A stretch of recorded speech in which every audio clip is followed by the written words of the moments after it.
I'm just going to go ahead and apologize for all the ski instructor talk in my conversation with Nelly. I'm really excited to introduce Nelly to you today. She is going to be presenting at our upcoming summit, which you have been hearing all about. And Nelly is so amazing because she is working really hard to talk about safety, risk management, risk assessment, all of those things to make outdoor activities safe for families. And we talk a lot about skiing in our conversation because we're both ski instructors and that's just what we do. But a lot of what we talk about can also translate to anything that you do in the outdoors, whether it be going on a backpacking trip or traveling abroad for an epic adventure like we got going on my calendar this year. But I think you're going to really like my conversation with Nelly. I think you're going to like getting to know her, learning about her, and then I think you're going to have a new appreciation for what women like her are doing to try to just shake up the old school outdoor industry and spread some new ideas out there. So I won't delay this conversation anymore. Hope you enjoy my conversation with Nelly. And if you want to learn more about our upcoming virtual summit, please head to our website, hikelikeawoman.com. Tell us about your background in the outdoors and how you got started, like making sure that you're raising this amazing outdoor family. Oh my gosh, there's so much to talk about. Let me try to narrow it down. So Yeah. I was blessed Okay. to be raised by a father who got me outdoors often, hiking and Yeah. biking. Skiing Yeah. was the number one thing we loved to do together. And so when my parents got divorced, I was only 8. And Mhm. he made sure that when we had our weekends together, that's what we did. He took the time to spend the whole day with me, whether we went mountain biking or skiing or hiking. It was always an adventure. And of course, as a child, I didn't realize how great that was, what a Yeah. huge benefit that was to my growth Yeah. and development. Yeah. And my relationship with my father, we're really close to this day. And and then I got older and I did start to notice, especially in college, when I wasn't going out and doing those things with parents quite as much and didn't have as many friends that wanted to go do them. And so I started to realize that not everybody gets outdoors all the time, that this isn't like a normal lifestyle for a lot of people. It was a bit disheartening, to be honest, because that's when I really started realizing how much I had was reaping from spending that time outdoors. And college was very stressful. Mhm. Um, I thought I was going to be a teacher, but because I wanted to work with kids, but I Yeah. realized pretty quickly that working in a classroom was not going to work for me. Yeah. I'm a little more experiential than that. I'm very much a promoter of adventure therapy and experiential learning. And I knew the classroom was just going to be too limiting for me. So, interestingly enough, I actually switched over to psychology and focused more on child development Mhm. and behavioral therapy and the adventure therapy side of things, Mm. which really drew me in. And then, lucky me, my senior year in college, my mom, bless her heart, which she may regret this at this point, I don't know, but she she enrolled me as a birthday gift. She paid for me to enroll in a college course that was actually an instructor training course up at Timberline Lodge on Mount Hood. And I Mm. did the course just for the fun of it. I wasn't Yeah. intending on being an instructor right away. I was still in my senior year of college. Mhm. Um, but it was so much fun. I mean, the 2 weekends I had on the mountain, just meeting the people involved, the ski industry is a unique environment. And Mhm. the people on the mountain, they really become like your family. Yeah. And so I was sucked in immediately and I wanted to spend every day up there. Of course, I couldn't because I was going to school 2 hours away, but Yeah. they offered me a job and I decided to go ahead and work on the weekends. Mhm. So I started as a part-time instructor my senior year in college. Mhm. And then when I graduated, I went and got a real job, one of those. Have you tried that before? Yeah. Yeah. And I actually did enjoy my work. I was a private behavioral therapist working with families who had autistic children. And Oh. so I was still working with kids, and the Uh-huh. therapy I was doing did allow me to get them outdoors, Yeah. which was really nice. And it was something that I tended to do and the other therapists didn't. Mhm. Again, had that moment of, wow, Yeah. this isn't kind of a natural Yeah. direction for all Mhm. people. Um, Anyways, I did that for a year and it was both mentally and physically exhausting. Yeah. So I wasn't sure if I wanted to continue. And lo and behold, I got a call from the ski school up at the Mhm. mountain asking if I wanted to be the children's program director. Yes, So please. Yeah. I mean, this was like my dream job, working with Uh-huh. kids, Yeah. in the outdoors in a supervisor position, which I Yeah. knew could be more year round. Ski industry, it's hard Yeah. to get work year round. Absolutely. So I jumped on the chance, even though I was living 2 hours away. I made that commute for 6 months, 4 hours round trip daily. Ooh, It in the was winter? in the winter. Oh. Yeah. It was an adventure, but I just really, wanted to be a part of that. And I didn't have the opportunity to move anytime soon. So Mhm. long story short, I became a full-time ski instructor not long out of college. Yeah. And it was probably 4 years in that people were asking me, okay, when you're going to get that real job again. And I decided after getting married to start a family. And Yeah. so that shifted me into mama mode. And I decided to be a full-time stay-at-home mom. Mhm. Um, and, we were living off a very, very, very tight income.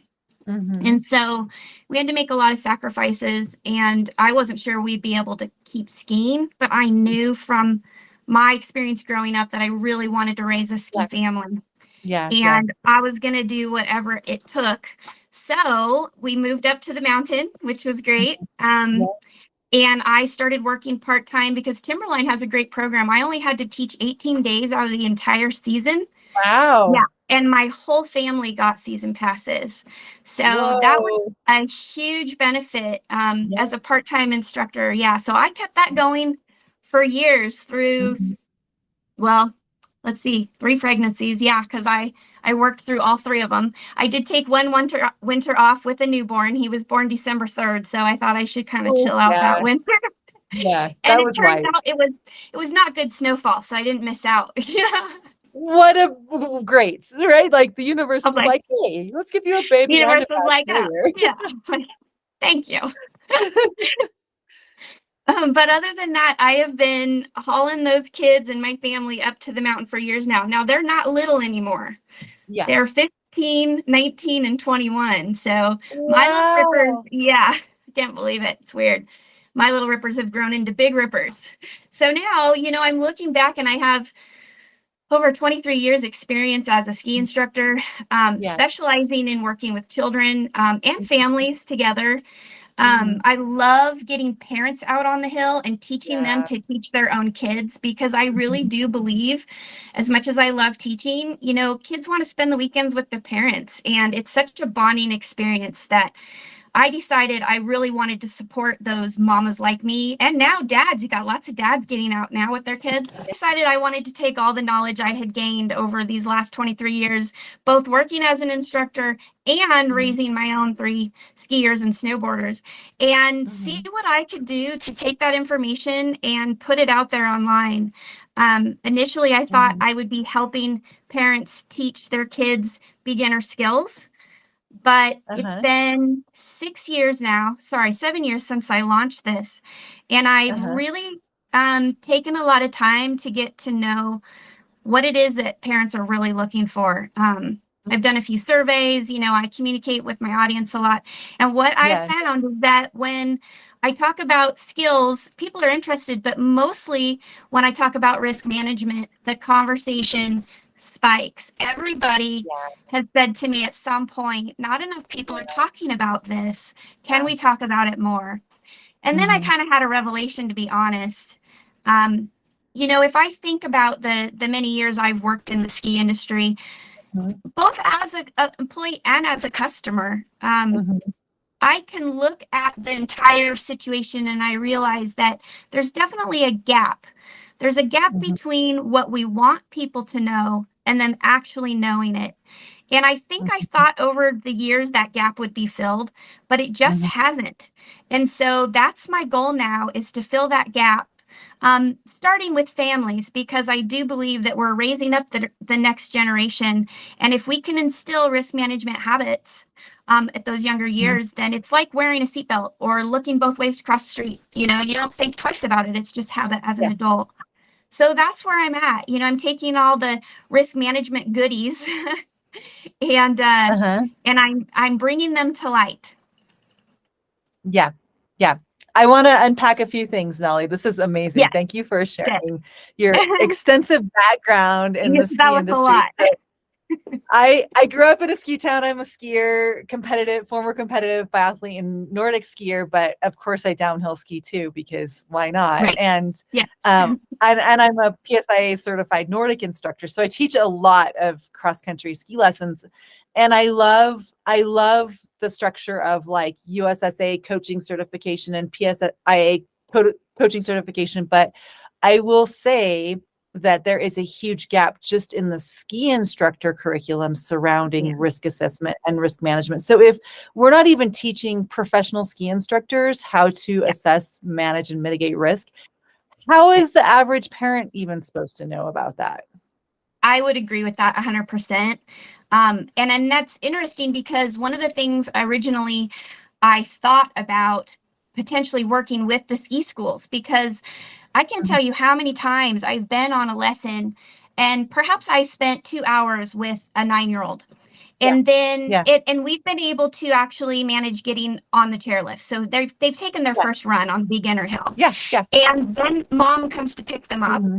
And maybe even mom's learning too. Mom might have just got out of a lesson and mom wants to take her child over to the ski lift. And she's like, how do I get them on and off? How do I make sure we do this safely? Well, I literally have 5 minutes to get to my next lesson. There's no way I can download all that information. And generally, the attitude is just, oh, send them off. They'll figure it out. It'll be fine. But, I can think of any other industry we do that in. And for a parent, that's really nerve wracking. It's one thing to put yourself in a risky situation and maybe have to try to figure it out as you go. But no parent really wants to knowingly put their child in a risky situation without having the management skills they need to help if they need to or do that successfully. So I thought, wouldn't it be great if instructors had this little, these app-based lessons that they could just use as a resource. And that way I could say to that parent, gosh, I wish I had time to run you over there and take a run with you, but I don't. Here's a really quick lesson. You can open this app and it's accessible, right there on the mountain. It's quick and easy and fun. And it gives them all those basic need to know skills and knowledge to then go do that with a little more confidence, So I do think there's definitely an opportunity to use some resources, create some resources that work both with the ski school and with the customers and back and forth. And absolutely, like when we know better, we can do better, right? Like when we have more knowledge, we can make better decisions. That's just the bottom line. So it's that knowledge gap that we need to fill. How do we get this information out there in a, I would say from the research I've done, because I have asked a lot of people, it needs to be in a short, quick, fun, easy to access resource. And so that's why I'm focusing now on an app. That's so cool. I can't wait. I'm gonna download it, use it, share it, all the things. So keep me posted on the. I will, for sure. And I'm really glad. I just have to say this. I'm really glad to hear that you see that gap too. I mean, not that I'm totally surprised, but because anyone I talk to in the industry always says yes. They're shaking their head as soon as I bring it up.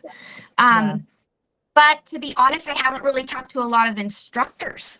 Most of the people I've talked to have been, management of the resorts, upper management. I haven't talked to a lot of instructors. And, you've been teaching long enough, you see where those gaps lie too, right? Yeah. And that's not to knock on like our ski instructor governing bodies at all. Like PSIA, I think is fantastic.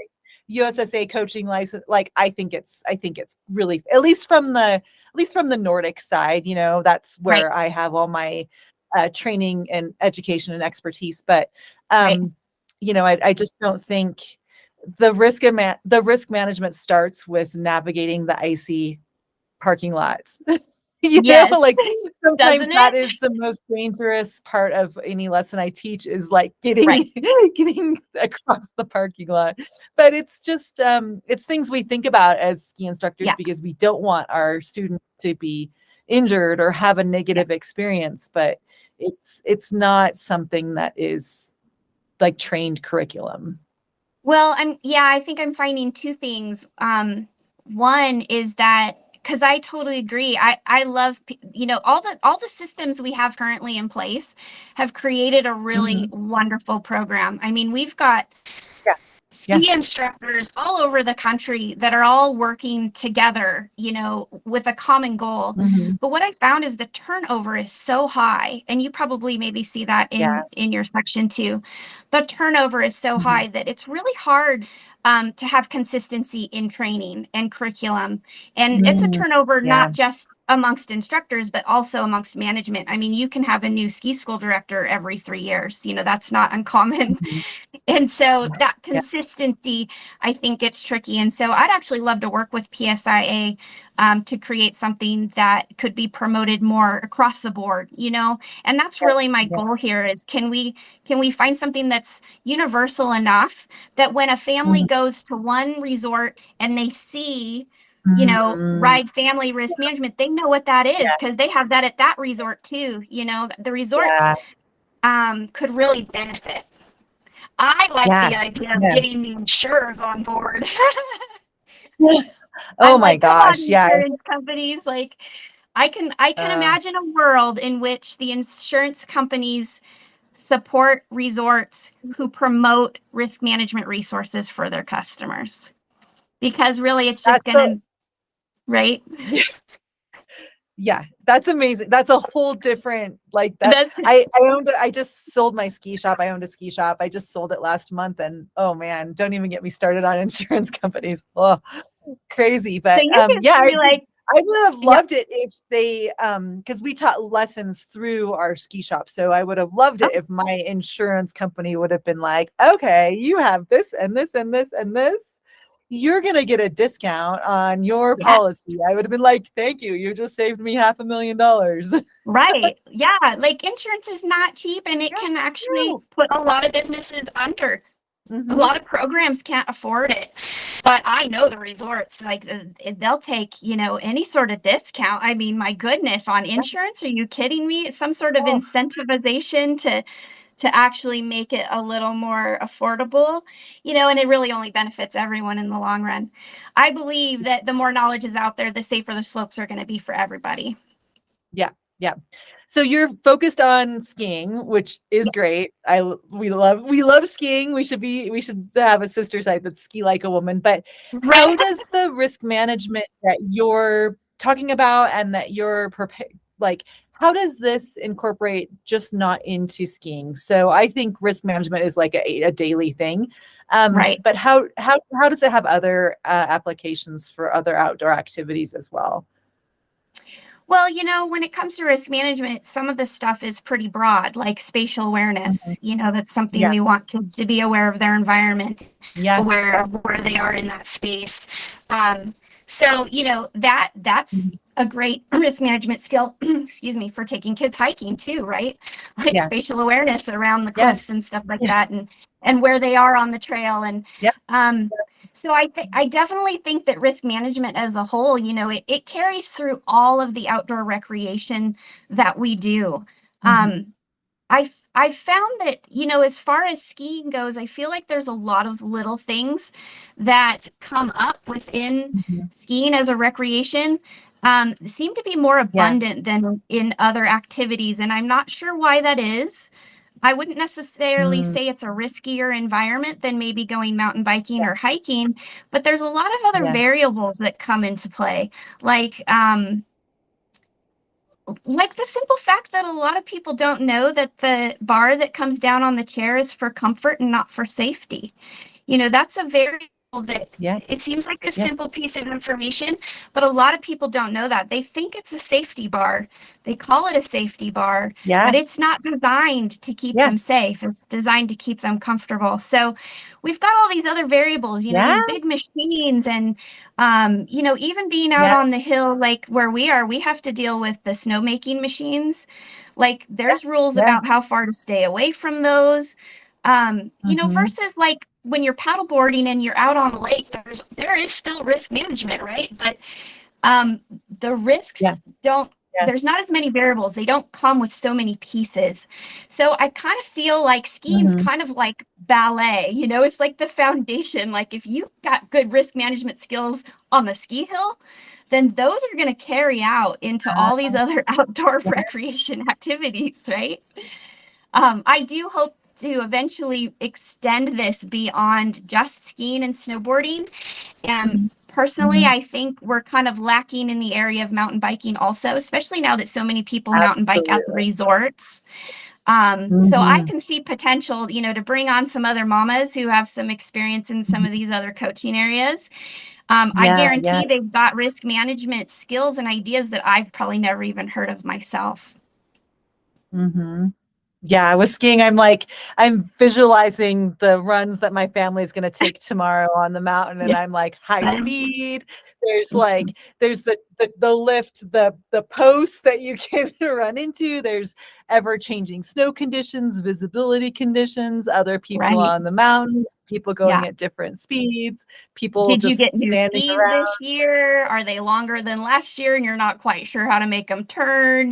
Like, And they are. And what's your DIN setting? Like, all yeah, is your equipment like the right yeah, equipment for you? Or did you yeah, just borrow some stuff from a friend and hope it works? And right. yeah, you're absolutely 100% right about skiing having just a little bit Got a lot more, of a pieces. little bit, Yeah, a little bit more to it. Um, yeah, Yes, and I guess for the people that might be really nervous about skiing, maybe try cross country skiing first, because I feel like that is like snowshoeing is like the safest thing you can do on the snow in the winter, and then you step it yeah, up to cross country skiing, and then go downhill skiing and snowboarding, right. and then like Yeah. maybe work your way up with the winter sports. Although you should see me on cross country skis, it's pretty hilarious. I'm one of those. There I go again. I'm one of those downhill skiers. Sorry. I'm one of those Yeah. downhill skiers that thought I could throw on some cross country skis and master it like Oh. no problem, and then landed on Mhm. my face about every 2 feet. Yeah, because you're like, where's my edges, right? Where's my edges? How do I stop? Why am I not turning? Why does this tiny little hill look like a black diamond? Why is my heel not attached? Yes, Yes, this is not right. I love it. We I still go love out it and do so it though. much. My kids loved it. We had such a good time that we decided we'll make that a tradition every year too. Oh, good. Good. I'm glad. It's good to know how to do all ski disciplines. You're going to be presenting at our summit, and we've already talked a lot about what you do and how you got started. Can you just give us a quick, like 60-second overview of your talk at our summit and like a little sneak peek? Yeah. So, I mean, really, when it comes down to it, my talk is about benefits of introducing children to risky play. Yeah. And I mean, risky play is super important. And we're talking about risk management and managing the risk, but we're not really talking about how important it is to go out and play in a risky environment, not only for Mhm. us, right, as adults, but especially for Yeah. children. So I want to talk about that and how engaging in that activity with their parents is really the Cool. best way for them to have such experiences. Yeah. And how as parents, we hold the key to empowering them for a lifetime by fostering those essential risk management skills. That's really what it's all about. I love that. My husband and I often joke that we want to do risky things with our children, because we don't want to have those kids that are like 18 out at some bonfire drinking beer with their friend, and they're like, "Hey, hold my beer while I jump off this cliff." Or we Yeah. want this. We figure that exposing them to these risky activities prevents them, hopefully, from doing really stupid things as teenagers. We can only Well, hope, right? I was going to say we can only hope. And I think that's really, it was probably about 10 years ago that I had this epiphany as I was sending my youngest out with the freestyle team, and it had snowed. Yeah. It was a deep, deep snow day. Uh-huh. And, they go out and they ride hard. Yeah. And Yeah. he was young. And, there is a coach with them, but Mhm. the kids are buddied up and they're supposed to keep an eye on each other in the trees. Mhm. And, I know as a parent that that's a tough one for kids. They even when they think they're watching each other, they're really not. Yeah. They They really don't think anything could happen, and we're out having fun, what could possibly go wrong. And Yeah. so, I was really anxious as a parent that morning, sending him out on the hill, just hoping that, everything went well and he came home safely. And I've had moments as a parent where I've really kind of second guessed my choice Mm, to introduce mm, my kids to so many risky activities, uh-huh. because I hadn't really thought about the fact that they were going to grow up and they were going to hit. I have three boys. I knew they were going to hit those Yeah. 20-some-year-old years where, Yeah. notoriously on the ski hill, that's when they're at Mhm. most at risk. Absolutely. Hmm. And I thought to myself, okay, what do I do? Do I just stop doing all these activities with them and keep them in a bubble at home? Yeah. Yeah. Obviously that wasn't an option. I really do believe, and I think this comes from my background in child development and adventure therapy, Hmm. the risk is always going to be there, but it's risky to even get in your car and drive to the store.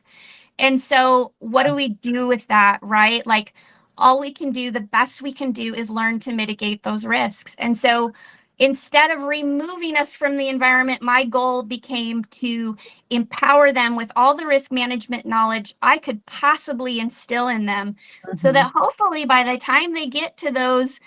20 some year Yeah. old years, Yeah. um, they're the ones that stand out. They're the ones that lead the way. They're the ones that are considering the variables. They're the ones that are asking the questions. They're the ones who step up and go, this might not be a good idea. Hmm. And I figured that's the best I can do, right? Is set them Yeah. up for success by having these risk management skills that are instilled in them in a way that it just seems natural. They're not even going to question it, Yeah. so that they can be the leaders when they find themselves in those situations. And keep not just themselves safe, but their peers safe too. Hopefully, and or know when to walk away. Yeah, I've had one of my children has had to do that before, where he was in an environment where some kids, he was skiing with some other kids, they wanted to go one way and he felt it was a really bad choice, and Mhm. so he went around and met them at the bottom of that run. And Wow. I would have preferred those kids had gone with him. Mhm. Like, I Yeah. would have preferred they said, yeah, maybe it's not a good idea, and Yeah. followed his lead. But I am Mhm. grateful that he had the confidence in that social situation to make his own choice. Oh, that's powerful. That is so powerful. Nelly, I have 3 minutes. Oh man. Where can we find you online and learn more about what you do? So the best way to find me online right now is I have an educational website called raisinglittlerippers.com. Okay. And I also am very active on Instagram at Raising Little Rippers. But honestly, the best way to keep in touch and stay in line with what's going on, especially with all these new programs I'm going to be starting, is to join my newsletter. So I'm not sure if we can share a link. I Sure. can send something your way, Yeah. just to make it easy for people to sign up if they want to. Yeah, absolutely. We will share all those links and encourage people to check out your newsletter, follow you on social media, and then come ski with you on Whitefish Mountain. Yes, for Uh, sure. yeah, awesome. Well, thank you so much for your time today. I appreciate it. I think what you're doing is so important and so valuable and so needed within not just the ski community, but the outdoor industry. So thank you for doing that. Thank you. You're welcome. I appreciate that. It's bigger than me, and so sometimes Mhm. I get a little overwhelmed and wondering where it's all going to lead. But it's just another adventure, right? One foot and then the other. Yeah, I think it's so needed. Hey, Nelly, I want to go skiing with you. I hope you enjoyed my conversation with Nelly. She's cool, right? And she is doing so many neat things to just shake it up. And I appreciate that. So, if you want to learn more about Nelly, if you want to learn more about our Hike Like Women Summit, or if you want to learn what my kids are doing in the kitchen right now, head on over to our website, hikelikeawoman.com. There you'll be able to click that little tab that says Summit, and you'll find out about our speakers, our schedule, and how you can join us for the largest virtual conference by and for outdoor women. Thanks so much. I'll catch you on the slopes.